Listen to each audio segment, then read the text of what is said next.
Hello students, कैसे हो? ठीक हो सारे? मज़े कर रहे हो? लॉकडाउन का अच्छा फ़ायदा उठा रहे हो? ठीक है। तो बेटा फ़ायदा एक साइड है उठाना, लेकिन अपनी स्टडी को रेगुलर रखना भी हमारा ही काम है। तो आप एक्सरसाइज 3.4 तक अच्छे से कर चुके हैं। हमने क्रॉस मल्टीप्लिकेशन मेथड भी लास्ट वीडियो के अंदर डिस्कस किया था, और मैंने आपको कहा था कि एटलीस्ट आपने 10 क्वेश्चंस की प्रैक्टिस करनी related to that particular method, ताकि आपकी मेथड के ऊपर पकड़ अच्छी हो पाए। ठीक है स्टूडेंट्स, करें स्टार्ट आज का काम। चलो, सेकंड जो क्वेश्चन है आपका एनसीईआरटी में जो सेकंड क्वेश्चन दिया गया है, उसमें कहा गया है यू नीड, देखो एनसीईआरटी की बुक देखिए आप, you need to find the value of a and b if the given pair of linear equation have infinitely many solution. मैं सेकंड का फर्स्ट पार्ट डिस्कस करूंगी। क्या है? You need to find the value of a and b. आपने a और B की values find out करनी है। किस कीमत पर? जब आपके पास दो pair of linear equations infinitely many solutions देंगी। अब आपको पता है infinite many number of solutions की जब भी बात आती है, आपके दिमाग में एक पिक्चर उभरेगी, वो कंडीशन आएगी जिसके लिए इनफाइनाइटली मेनी सॉल्यूशंस होते हैं। वो कौन सी कंडीशन है? a1/a2 is equals to b1/b2 is equals to c1/c2। ठीक है ना बच्चों? आप ये कह सकते हैं for infinite many solution, infinite many solutions. Infinite many solutions के लिए आप कह सकते हैं आपके पास जो कंडीशन है, कौन सी कंडीशन होती है? मेरे पास कंडीशन ये होती है a1/a2 is equals to b1/b2 is equals to c1/c2। और स्टूडेंट आप सभी ये भी जानते हैं कि a1 क्या है, a2 क्या है, b1 क्या है। ये मुझे बार बार रिपीट करने की ज़रूरत नहीं है ना? ठीक है, क्योंकि आप वही हम चीज़ें रिपीट करते रहेंगे तो आगे कब चलेंगे। तो बच्चों a1 आपके पास, फटाफट वैल्यू बताए। a1 क्या है मेरे पास? 2। a2 क्या है? a minus b। a2 b1 क्या है? 3 coefficient of y, b2 coefficient of y again. c1 is your constant term that is 7 and c2 3a plus b minus 2। अब जो इसने कहा उसके अकॉर्डिंग मेरे सामने ये सिचुएशन है, आपका माइंड वर्क करेगा। अब क्या करेंगे? क्रॉस मल्टीप्लाई कर लो भाई। 3 चीज की जब इक्वलिटी दी गई है, दो को एक साथ पकड़ो, दो को एक साथ पकड़ो, दो इक्वेशंस बनेंगी। आपको ए और बी निकालना है, दो इक्वेशंस, आपके पास दो वेरिएबल्स हैं, you can easily find out. Okay, तो बच्चों आपने किया, इसकी हम ऐसे डाल लेते हैं नंबरिंग 1 2 एंड 3। ठीक है, हम लेते हैं फ्रॉम फर्स्ट एंड सेकेंड का। अगर आपने यूज किया, ये क्या है? 2/a minus B. ये क्या है? 3/a plus B. मैंने यहाँ पर क्या करनी पड़ेगी? Cross multiply. मैं यहाँ पर क्रॉस मल्टीप्लाई करने जा रही हूँ। मेरी मल्टीप्लाई ऐसी होती है 2 into A plus B is equal to 3 into A minus B. आप करते हैं तो ये आएगा 2a plus 2b is equal to 3a minus 3b। बच्चों साइड चेंज करेंगे, यह आएगा 2a plus 2b minus 3a plus 3b equals to 0। Students आपके पास minus a plus 5b is equals to 0। ठीक है, और यू कैन से दैट इसके अलावा a is equals to 5b। It is the relation between a and b, it is just a relation. अब मैं अगर यूज करूँ सेकेंड एंड थर्ड का, ठीक है ना, फ्रॉम सेकेंड एंड थर्ड को अगर आपने पिक किया यहाँ से, second is your 3a plus b and this is your 7/3a plus b minus 2। Again आप क्या करेंगे? क्रॉस मल्टीप्लाई करेंगे। मैंने क्रॉस मल्टीप्लाई किया, 3 times this thing, 3 times 3a plus b minus 2 is equals to 7 times a plus b। अंदर open करेंगे multiply को, क्या बनेगा? 9a plus 3b minus 6 is equals to 7a plus 7b। बच्चों side change कर लो, ठीक है ना। 9a plus 3b minus 6 minus 7a minus 7b equals to 0। 9a minus 7a कितना? 2a। 3b minus 7b minus 4b minus 6 equals to 0। This is your suppose equation second and this is your first equation. अब आपके सामने है क्या? Equation 1 and equation 2। ध्यान से देखिए equation 1 and equation 2 को। यहाँ से आपके सामने दो इक्वेशन, दो वेरिएबल, अब चॉइस आपकी है, you can use right now any method, elimination, substitution, cross multiplication. Cross multiplication मैं ऑलरेडी ऊपर यूज कर चुकी हूँ, तो आप नीचे कुछ भी यूज कर। मैं सब्सटीट्यूशन यूज करूँ क्योंकि मुझे साफ साफ दिखाई देता है। तो बाय फ्रॉम इक्वेशन फर्स्ट मैंने यूज ही कर लिया डायरेक्ट। फ्रॉम इक्वेशन 1 मेरे पास क्या होगा, 2a क्या है 5b minus 4b minus 6 equals to 0। 5 two ज़ा 10b minus 4b equal to 6, 6b equal to 6b कितना आ गया 1। अगर मेरे पास b1 है, ठीक है ना, और a की वैल्यू मैं निकाल सकती हूँ फ्रॉम इक्वेशन फर्स्ट। a है क्या, a 5b था, b ऑलरेडी कितना आ गया 1, b क्या है यहाँ पर 1 है। तो बच्चों a क्या आ जाएगा, a is equal to your 5। अब राइट नाउ जो रिक्वायर्ड थिंग थी आपके लिए, जो एग्जामिनर ने पूछा था कि a और b की आपने वैल्यू निकालनी है, वो आप निकाल चुके हो। अब आपके माइंड में क्वेश्चन ये आएगा, सपोज ये एग्जाम में आ गया और आपने कर दिया, आपके दिमाग में थोड़ी सी हलचल ये हो सकती है क्या मेरा सही है। तो उस जो हड़बड़ी होगी उसको दूर करने के लिए हम एक छोटी सी वेरिफिकेशन करेंगे। क्या करेंगे, वेरिफिकेशन ये नहीं होगी कि मैं इक्वेशंस को सेटिस्फाई कर दूंगी, क्योंकि आपको सामने दिखाई देता है जो भी ये मेरे पास दो इक्वेशंस हैं, इसमें a और b एक के अंदर प्रेजेंट है, लेकिन साथ साथ एक्स वाई भी प्रेजेंट है, ठीक है ना। तो मैं ऐसा करूंगी, उस a b की वैल्यू इस वाली इक्वेशन में पुट करके फिर मैं दोनों इक्वेशन की ये वाली कंडीशन को सेटिस्फाई करवा दूंगी, ठीक है ना। तो मैं यही वाली इक्वेशन यूज करती हूँ यहाँ से, a minus b x plus a plus b y 3a plus b minus 2। Students use कीजिए, a को 5 b को 1 x, ठीक है ना, 5 plus 1 y 3 into 5 plus 1 minus 2। आपने और भी को यूज़ किया, ये आ गया 4x plus 6y is equal to 3 5 15 16 and 14। ये आ गई आपके पास इक्वेशन। क्या आ गई, ये इक्वेशन आ चुकी है आपके पास राइट ना। जो सेकंड वाली इक्वेशन थी वो ये आ चुकी है। अब इन दो इक्वेशंस की हेल्प से आपने ये वाली कंडीशन को सेटिस्फाई करवाना है। अगर इन दो इक्वेशंस की हेल्प से आपकी ये वाली कंडीशन सेटिस्फाई होती है बेटा 101% आपका आंसर क्या करेक्ट है। देखिए a1 upon a2, a1 upon a2, 2 upon 4 होगा, b1 अपॉन b2, देखिए 3/6 होगा, c1 अपॉन c2 7 अपॉन 14 होगा, और ये आपको भी पता है सब क्या है आपके 1/2 के इक्वल है, यानी कि जो आपने वैल्यू निकाली है a और b की वो एग्जैक्ट हैं, a equals to 5 and b is equals to this is okay. Question number 3 आप कर लेंगे, it's easy. Now question number 4 चलिए, जो कि वर्ड प्रॉब्लम की फॉर्म में दिया हुआ है। सभी फटाफट एनसीईआरटी की बुक उठाएं और वीडियो को पॉज करें और स्टेटमेंट को रीड करें। क्वेश्चन नंबर 4 में का जैसे फर्स्ट पार्ट है, मैं क्वेश्चन नंबर 4 में इसने कहा है form the pair of linear equations in the following problems and find their solution if they exist by any algebraic method। Students यहाँ पर कहा है any algebraic method, तो अगर आपको मेथड आते हैं आप कर सकते हैं। अगर आपको वर्ड प्रॉब्लम को, ठीक है ना, एल्जेब्रिक फॉर्म देनी आती है, इक्वेशंस बनानी आती हैं, आपको मेथड्स आते हैं, तो बेटा ये काम बिल्कुल आसान है, ठीक है। मैं फर्स्ट करूँ, हमने प्रीवियस कभी एक्सरसाइज में शायद कुछ ऐसा बताया होगा, क्वेश्चन आया था टैक्सी चार्जेस का, इन द सेम वे आपके पास आपके सामने मैंने वहाँ पर भी बताया था। इस टाइप के क्वेश्चन आपके पास रिपीट होते रहेंगे। क्वेश्चंस देखिए आप, क्वेश्चन में इसने कहा है आपके हॉस्टल्स की बात हुई है, ठीक है ना, जैसे आपके पास हॉस्टल में जो रूल्स रेगुलेशन होते हैं बच्चों की, वो वाली बात है।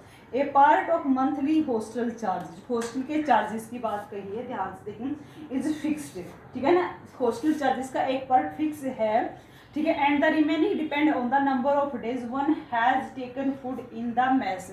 एक तो फिक्स हो गया, और सेकेंड थिंग क्या है, जितने दिन आप मेस में खाना खाओगे उसके अकॉर्डिंग आपके चार्ज लगेंगे। When a student A takes food for 20 days, she has to pay 1000 rupees।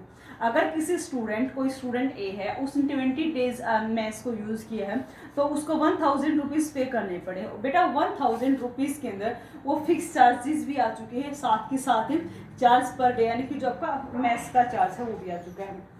जबकि कोई स्टूडेंट बी है who takes food for 26 day has to pay 1180 rupees. You need to find the fixed charges and the cost of food per day. जो पूछता हम वही मानते हैं, ठीक है ना। मैं इसकी क्या वर्ड प्रॉब्लम जो मेरी यहाँ पर बनेगी वो क्या बनेगी, हम लेट कर लेंगे, लेट इन फिक्स चार्जेस, ठीक है ना, फिक्स्ड चार्जेस, ठीक है ना, ऑफ हॉस्टल। हॉस्टल के आपने फिक्स चार्जेस को आपने एज्यूम किया, सपोज x रुपीज़ हैं, एंड जो चार्जेस थे पर डे के, चार्जेस ऑफ मैथ्स, ठीक है ना, मैथ्स के थे पर डे के हिसाब से जो चार्जेस थे, सपोज स्टूडेंट आपने y एज्यूम कर लिए, ठीक है ना।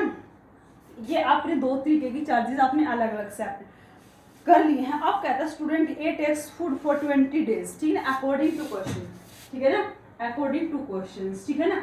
इफ ए यूज, ठीक है ना, हॉस्टल मैथ्स, ठीक है, हॉस्टल मैथ्स फॉर 20 डेज, अगर 20 डेज के लिए देता है देन ही पेड, उसने कितना पे किया है, 1000 रुपीज उसने पे किए हैं। तो इसके अंदर जो फिक्स चार्ज थे वो आएंगे, plus charge per day y था, पर डे वाई था, और अगर इसने 20 डे यूज किया है तो 20 आ जाएगा, 20, क्योंकि एक दिन का अगर चार्ज आपके पास वाई रुपीज़ है तो बेटा 20 डेज का चार्ज कितना बन जाएगा, 20 वाई। एक्चुअली ये भी आपके पास चार्ज है, ये भी आपके पास क्या है, चार्ज, और उसने एक्चुअली में पे कितना किया है, 1000 रुपीज़।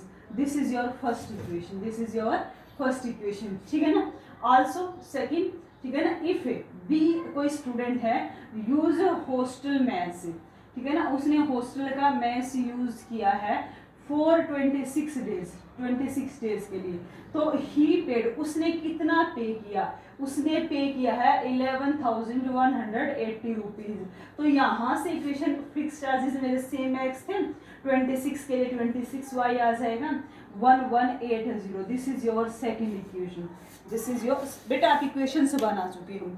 अब चॉइस आपकी है, आप क्रॉस मल्टीप्लिकेशन मेथड यूज करेंगे या फिर आप अनदर, यहाँ पर मैं क्रॉस ही कर लेती हूँ इस क्वेश्चन के लिए, ठीक है। फ्रॉम इक्वेशन फर्स्ट, जो मेरी फर्स्ट इक्वेशन बनेगी, ठीक है ना, उसको राइट कैसे करती हूँ मैं, ठीक है ना, बाय क्रॉस मल्टीप्लिकेशन में यूज करने जा रही हूँ यहाँ पर, ठीक है, मल्टीप्लिकेशन मेथड आपने यूज किया। इस इक्वेशन को मैं क्या लिखूंगी, x plus 20y minus 1000 equals to 0। Second को करेंगे x plus 26y minus 1180 is equals to, मैं x y और 1 राइट करती हूँ, यहाँ से स्टार्ट करते हैं ना, सेंटर से, याद है, सेंटर से स्टार्ट करते हैं, ऐसे घूमते हैं और फिर यहीं पर आकर रुक जाते हैं। 20, 26, 1000 माइनस, माइनस आएगा प्लस आएगा, प्लस आएगा माइनस आएगा क्योंकि विद साइन लेना है, माइनस ये आ गया, ठीक है, फिर 1 1 एंड देन 20 एंड 26।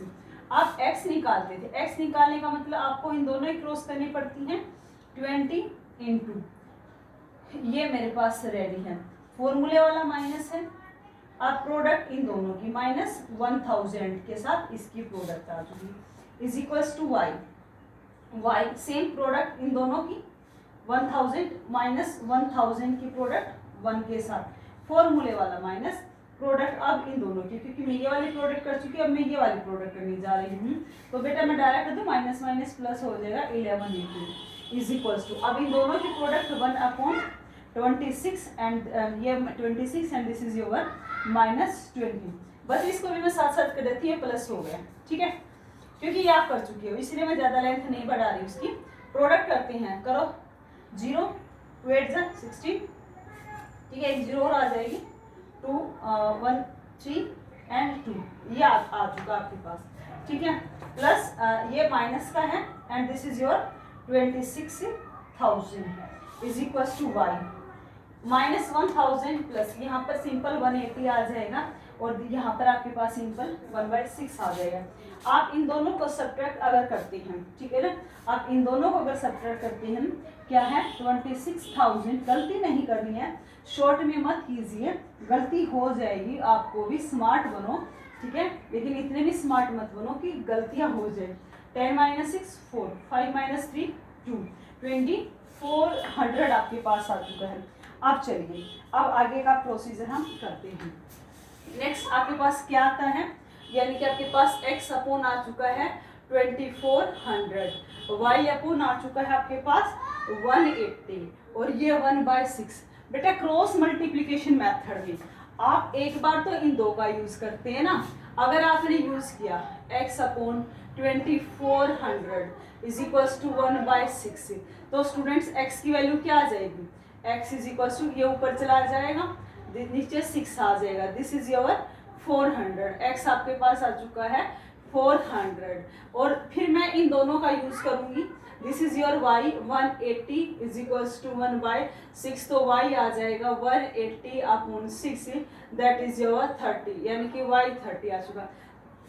स्टूडेंट्स यहाँ से फिक्स चार्जेस थे वो x थे जो कि 400, यानी कि आपका जो फिक्स चार्ज है यहाँ पर आया है, जो फिक्स्ड चार्ज आया है आपके पास वो 400 आया है, और जो चार्ज पर डे था मेस का वो आपके पास 30 आया है। फिर भी अगर आप चाहते हैं कि वेरिफिकेशन हो, कीजिए। वेरिफिकेशन में मैं फर्स्ट कंडीशन करूँ, ठीक है ना, फिक्स चार्जेस सेम थे, वो स्टूडेंट 20 डेज ठहरा था और एक डे का चार्ज 30 रुपीज़ था। आप देखेंगे 400 प्लस 600, और उसने एक्चुअल में भी कितना पे किया था 1000। This is a very small and easy आपके पास वेरिफिकेशन थी। यहाँ तक ओके है, ठीक है। वीडियो को पॉज करके नोट डाउन कर लेना, इस चीज़ को प्रॉब्लम नहीं आएगी अगर ईमानदारी से आप करेंगे, ठीक है। अब आप फटाफट जो नेक्स्ट है exercise I mean next question है, इजी है, एक बार उसको फटाफट रीड कर ले, ठीक है। वैसा हम पहले कर चुके हैं, वो 1 बाय 1 क्वेश्चंस को अब मैं आगे इक्वेशंस बना दूंगी, बाकी आप किसी भी मेथड से आप सोल्व कर सकते हैं। सोल्व करने में कोई प्रॉब्लम नहीं आएगी, मेन प्रॉब्लम है आप एक बार सीख जाएं कैसे भी इक्वेशंस को फॉर्म करना। आप देखिए, ठीक है।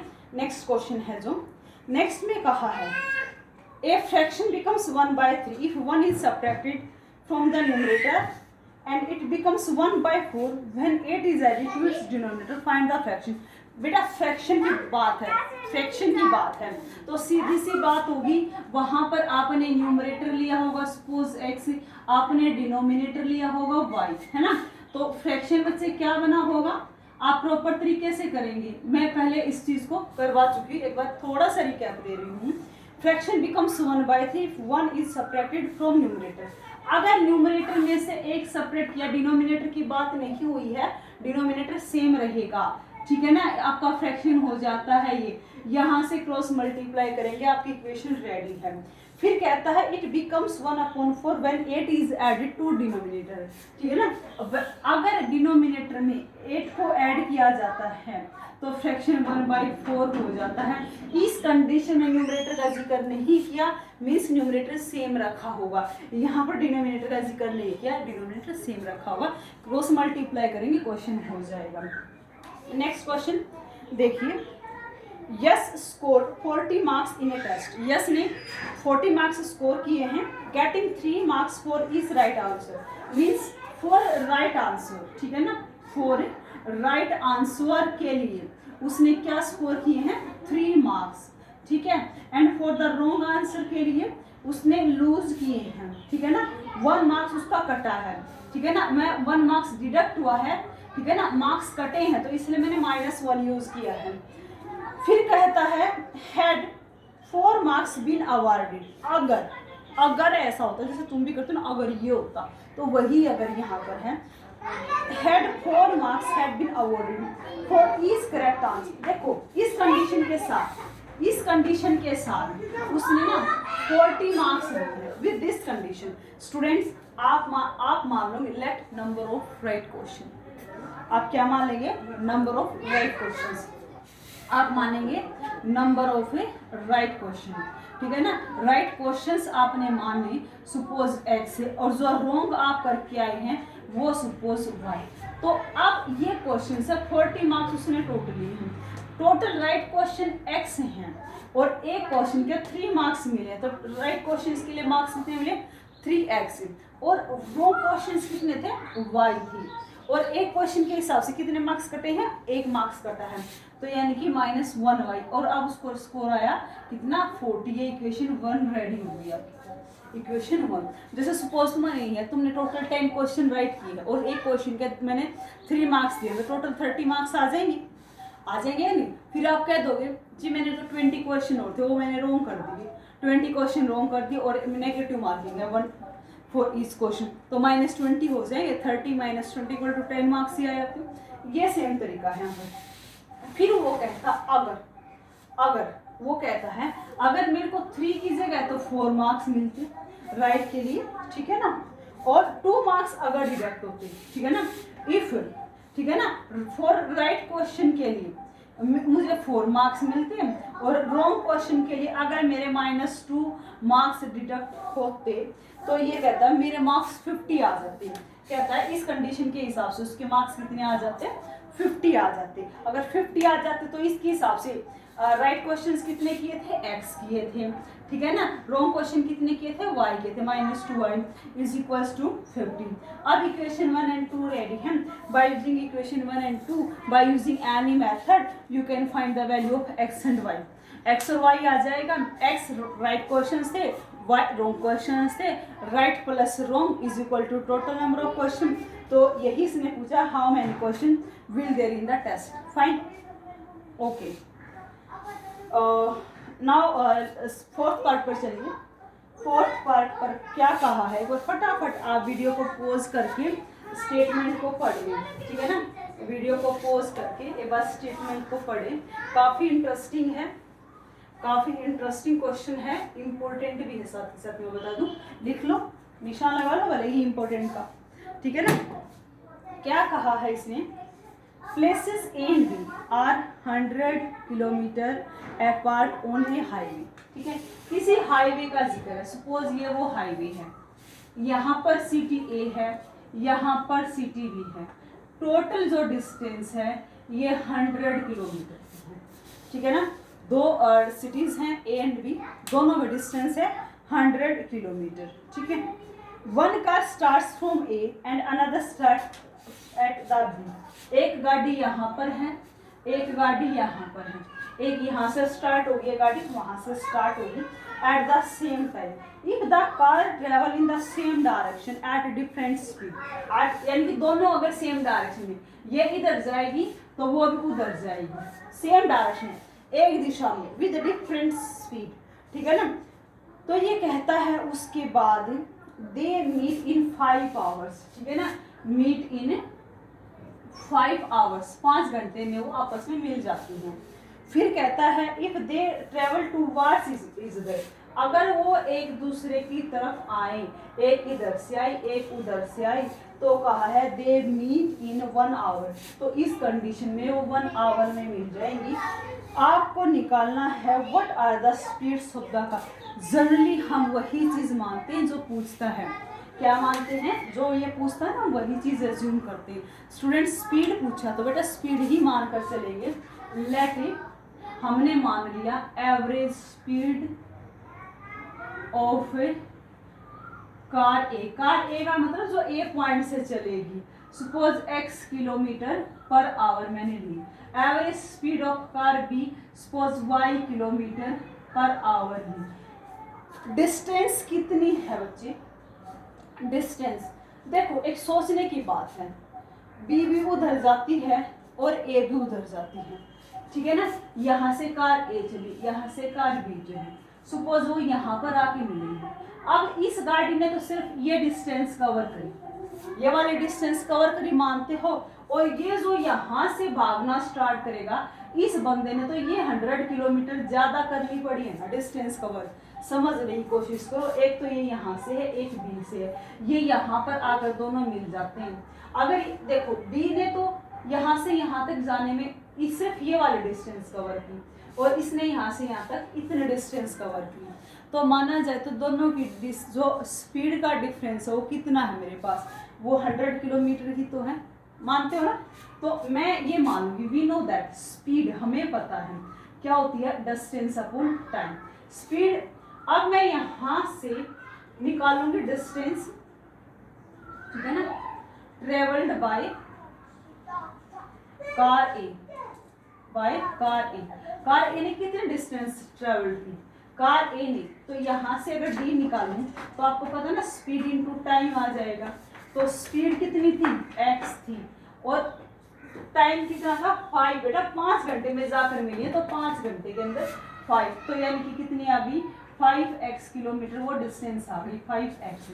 तो distance travelled by car b कितना आ जाएगा, ठीक है ना, 5y किलोमीटर, क्योंकि भाई चली तो ये भी 5 आवर्स के लिए ही थी, ठीक है।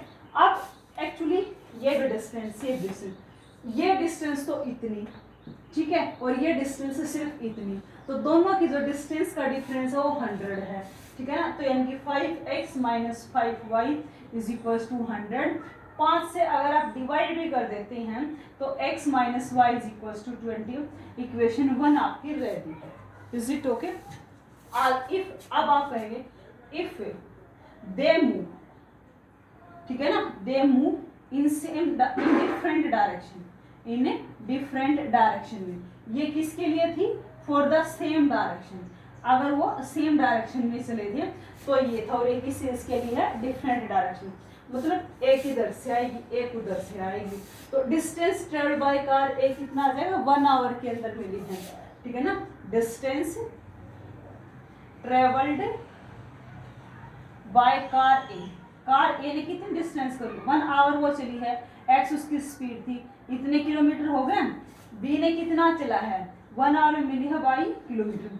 अब दो, ये इधर से आई ये इधर से आई, तो टोटल जो डिस्टेंस दोनों ने ट्रेवल की वो कितनी की 100, तो दोनों को मिला के x plus y is equals to 100। अब बच्चों आपके पास इक्वेशन 1 एंड 2 है, इनका यूज करके आप स्पीड निकाल सकते हैं, सिंपल दिखाई देता है। अगर मैं इन दोनों को ऐड करूँ, अगर मैंने एडिंग की 1 एंड 2 की, आपको दिखाई देता है y से y कैंसिल हो जाएगा, क्या बनेगा 2x is equal to 120, x कितना आ जाएगा 60, और अगर x 60 है तो y कितना आ जाएगा यहाँ पर 40, यानी कि एक कार की स्पीड 60 किलोमीटर, ये आप कर सकते हैं, ठीक है ना, बच्चों वाली चीज़ें नहीं, ठीक है ना, बहुत छोटी सी बात है, क्या बताऊँ इसका, आप कर सकते हैं इंटेलिजेंट, ठीक है। अब लास्ट क्वेश्चन देखिए बड़े ध्यान से, the area of rectangle gets reduced by 9 square unit, यानी कि कोई रेक्टेंगल दी गई है आपके पास, ठीक है ना, इसका सपोज इसकी लेंथ x है, ब्रेड्थ y है, तो एरिया कितना हो जाएगा xy हो जाएगा। ये मेरे पास बेसिक चीज है। इसने कहा है रिड्यूस्ड बाय 9 स्क्वायर, इसका एरिया घट गया भाई, यानी कि जो एरिया था ना उसमें से 9 यूनिट घट गया, घटा दिया मैंने। If length is reduced by 5, अगर लेंथ को मैं 5 घटा दूं, यानी कि अगर x को x माइनस 5 कर दूं और ब्रेड्थ को इंक्रीज कर दूं और इसको मैं क्या कर दूं, तो इस कंडीशन पर, अब ये नई लेंथ है नई ब्रेड्थ है, तो ये नया एरिया था, क्या आ जाएगा x माइनस 5 y प्लस 3, इन दोनों को सोल्व करेंगे तो ये आपके पास एक सिंपल इक्वेशन आएगी। फिर कहता है if we increase length by 3, फिर कहता है अगर लेंथ को मैं इंक्रीज कर दूं यानी कि x प्लस 3 कर दूं, और ब्रेड्थ को अगर मैं 2 यूनिट और बढ़ा दूं यानी कि y प्लस 2 कर दूं, तो जो एरिया है वो 67 यूनिट बढ़ जाता है। तो x जो पुराना एरिया था उसमें 67 ऐड कर दिया, इन दोनों को सोल्व करते ही आपके पास 2 लीनियर इक्वेशंस आ जाएंगी, वहां से एक्स वाई निकल जाए, एक्स वाई निकलते ही आपके पास रेक्टेंगल थी जो उसकी डायमेंशंस आपके पास आ जाएंगी। इसी के साथ ये एक्सरसाइज कंप्लीट है फ्रॉम माय साइड। मैं पहले भी बता चुकी हूँ, यही सेम क्वेश्चंस आपके रिपीट हुए थे पहले भी, अब भी और आगे भी होंगे। Try to understand the word problem what you want to say, ठीक है।